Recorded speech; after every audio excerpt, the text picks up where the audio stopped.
The Game of Life and How to Play It by Florence Scovel Shinn. Chapter 9, Perfect Self-Expression, or The Divine Design.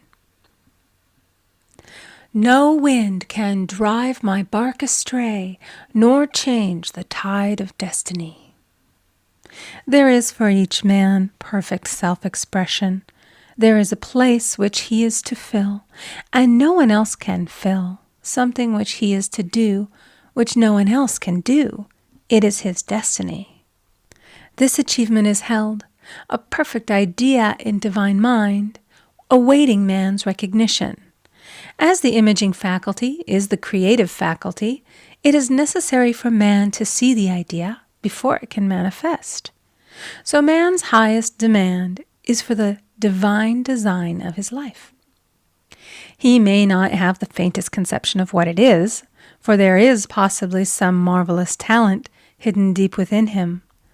His demand should be, Infinite Spirit, open the way for the divine design of my life to manifest. Let the genius within me now be released. Let me see clearly the perfect plan. The perfect plan includes health, wealth, love, and perfect self-expression. This is the square of life, which brings perfect happiness. When one has made this demand, he may find great changes taking place in his life, for nearly every man has wandered far from the divine design. I know in one woman's case, it was as though a cyclone had struck her affairs, but readjustments came quickly, and new and wonderful conditions took the place of old ones. Perfect self-expression will never be labor, but of such absorbing interest that it will seem almost like play. The student knows also, as man comes into the world financed by God, the supply needed for his perfect self-expression will be at hand. Many a genius has struggled for years with the problem of supply, when his spoken word and faith would have released quickly the necessary funds. For example, after the class one day, a man came to me and handed me a cent. He said, "I have just 7 cents in the world, and I'm going to give you 1, for I have faith in the power of your spoken word. I want you to speak the word for my perfect self-expression and prosperity." I spoke the word and did not see him again until a year later. He came in one day, successful and happy, with a roll of yellow bills in a pocket. He said, "Immediately after you spoke the word, I had a position offered me in a distant city, and am now demonstrating health, happiness, and supply." A woman's self-expression may be in becoming a perfect wife, a perfect mother, a perfect homemaker, and not necessarily in having a public career. Demand definite leads, and the way will be made easy and successful. One should not visualize or force a mental picture. When he demands the divine design to come into his conscious mind, he will receive flashes of inspiration and begin to see himself making some great accomplishment. This is the picture or idea he must hold without wavering. The thing man seeks is seeking him. The telephone was seeking Bell. Parents should never force careers and professions upon their children. With a knowledge of spiritual truth, the divine plan could be spoken for early in childhood or prenatally.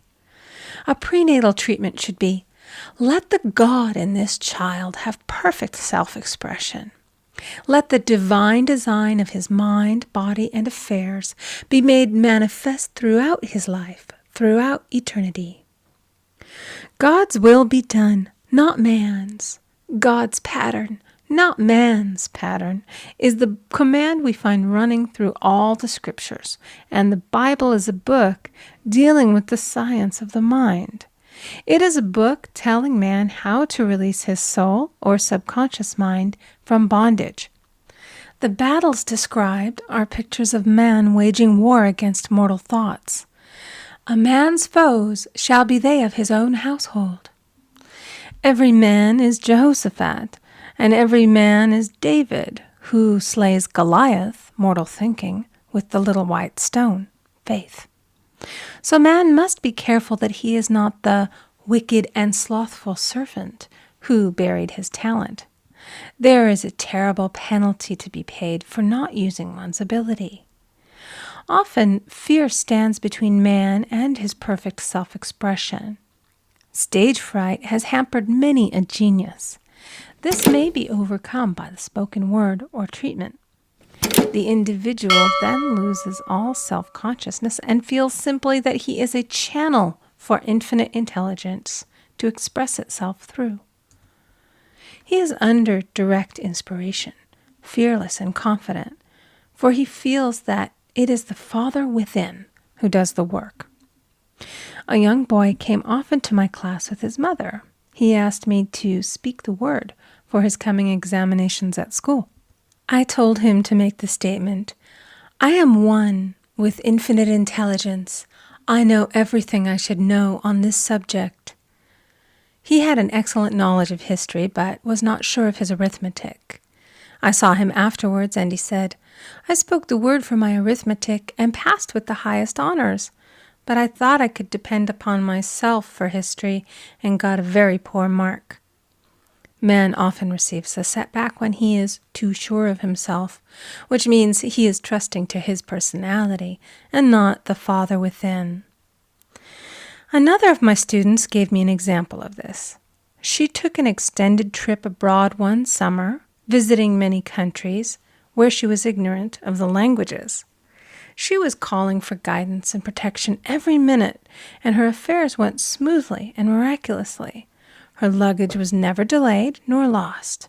Accommodations were always ready for her at the best hotels, and she had perfect service wherever she went. She returned to New York. Knowing the language, she felt God was no longer necessary, so looked after her affairs in an ordinary manner. Everything went wrong. Her trunks delayed, amid inharmony and confusion. The student must form the habit of practicing the presence of God every minute. In all thy ways acknowledge him. Nothing is too small or too great. Sometimes an insignificant incident may be the turning point in a man's life. Robert Fulton, watching some boiling water simmering in a tea kettle, saw a steamboat.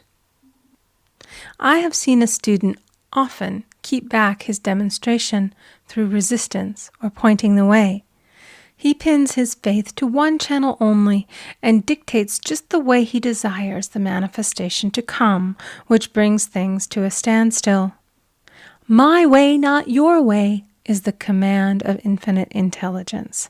Like all power, be it steam or electricity, it must have a non-resistant engine or instrument to work through, and man is that engine or instrument. Over and over again, man is told to stand still.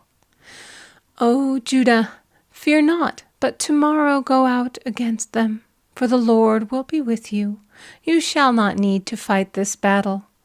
Set yourselves, stand ye still, and see the salvation of the Lord with you." We see this in the incidents of the $2,000 coming to the woman through the landlord when she became non-resistant and undisturbed, and the woman who won the man's love after all suffering had ceased. The student's goal is poise. Poise is power, for it gives God power a chance to rush through man, to will and to do its good pleasure. Poised, he thinks clearly and makes right decisions quickly. He never misses a trick. Anger blurs the visions, poisons the blood, is the root of many diseases, and causes wrong decision, leading to failure. It has been named one of the worst sins, as its reaction is so harmful. The student learns that in metaphysics, sin has a much broader meaning than in the old teaching. Whatsoever is not of faith is sin. He finds that fear and worry are deadly sins. They are inverted faith, and through distorted mental pictures bring to pass the thing he fears. His work is to drive out these enemies from the subconscious mind. When man is fearless, he is finished. Maeterlinck says that man is God afraid. So as we read in the previous chapters, man can only vanquish fear by walking up to the thing he is afraid of. When Jehoshaphat and his army prepared to meet the enemy, singing, "Praise the Lord, for his mercy endureth forever," they found their enemies had destroyed each other, and there was nothing to fight. For example, a woman asked a friend to deliver a message to another friend. The woman feared to give the message, as the reasoning mind said, "Don't get mixed up in this affair. Don't give that message." She was troubled in spirit, for she had given her promise. At last she determined to walk up to the lion and call on the law of divine protection. She met the friend to whom she was to deliver the message. She opened her mouth to speak it when her friend said, "So-and-so has left town." This made it unnecessary to give the message, as the situation depended upon the person being in town. As she was willing to do it, she was not obliged to. As she did not fear, the situation vanished. The student often delays his demonstration through a belief in incompletion. He should make this statement: "In divine mind, there is only completion. Therefore, my demonstration is completed.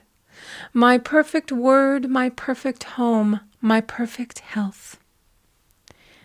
Whatever he demands are perfect ideas registered in divine mind and must manifest under grace in a perfect way. He gives thanks he has already received on the invisible and makes active preparation for receiving on the visible. One of my students was in need of a financial demonstration. She came to me and asked why it was not completed. I replied, "Perhaps you are in the habit of leaving things unfinished, and the subconscious has gotten into the habit of not completing. As the without, so the within." She said, "You are right. I often begin things and never finish them. I'll go home and finish something I commenced weeks ago, and I know it will be symbolic of my demonstration." So she sewed assiduously, and the article was soon completed. Shortly thereafter, the money came in a most curious manner. Her husband was paid his salary twice that month. He told the people of their mistake, and they sent word to keep it. When man asks, believing, he must receive, for God creates his own channels. I have been sometimes asked, suppose one has several talents. How is he to know which one to choose? Demand to be shown definitely. Say, "Infinite Spirit, give me a definite lead. Reveal to me my perfect self-expression. Show which talent I am to make use of now." I have known people to suddenly enter a new line of work and be fully equipped with little to no training, so make the statement, "I am fully equipped for the divine plan of my life," and be fearless in grasping opportunities. Some people are cheerful givers, but bad receivers. They refuse gifts through pride or some negative reason, thereby blocking their channels, and invariably find themselves eventually with little or nothing. For example, a woman who had given away a great deal of money had a gift offered her of several $1,000s. She refused to take it, saying she did not need it. Shortly thereafter, her finances were tied up, and she found herself in debt for that amount. Man should receive gracefully the bread returning to him upon the water. Freely ye have given, freely ye shall receive. There is always the perfect balance of giving and receiving, and though man should give without thinking of returns, he violates law if he does not accept the returns which come to him. For all gifts are from God, man being merely the channel. A thought of lack should never be held over the giver. For example, when the man gave me 1 cent, I did not say, "Poor man, He cannot afford to give me that. I saw him rich and prosperous with his supply pouring in. It was this thought which brought it. If one has been a bad receiver, he must become a good one, and take even a postage stamp if it is given him, and open up his channels for receiving. The Lord loveth a cheerful receiver, as well as a cheerful giver. I have often been asked why one man is born rich and healthy and another poor and sick. Where there is an effect, there is always a cause. There is no such thing as chance. This question is answered through the law of reincarnation.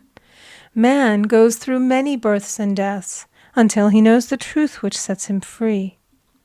He is drawn back to the earth plane through unsatisfied desire, to pay his karmic debts or to fulfill his destiny. The man born rich and healthy has had pictures in his subconscious mind, in his past life, of health and riches, and the poor and sick man of disease and poverty. Man manifests, on any plane, the sum total of his subconscious beliefs. However, birth and death are man-made laws, for the wages of sin is death. The Adamic fall in consciousness through the belief in two powers. The real man, spiritual man, is birthless and deathless. He was never born and has never died. As he was in the beginning, he is now and shall ever be. So through the truth, man is set free from the law of karma, sin, and death, and manifests the man made in his image and likeness. Man's freedom comes through fulfilling his destiny, bringing into manifestation the divine design of his life.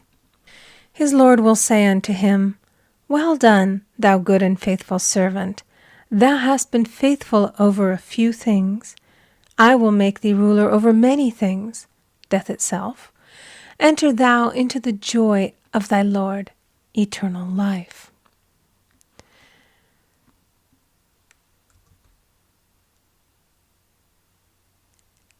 End of chapter 9. Recording by Amy Conger.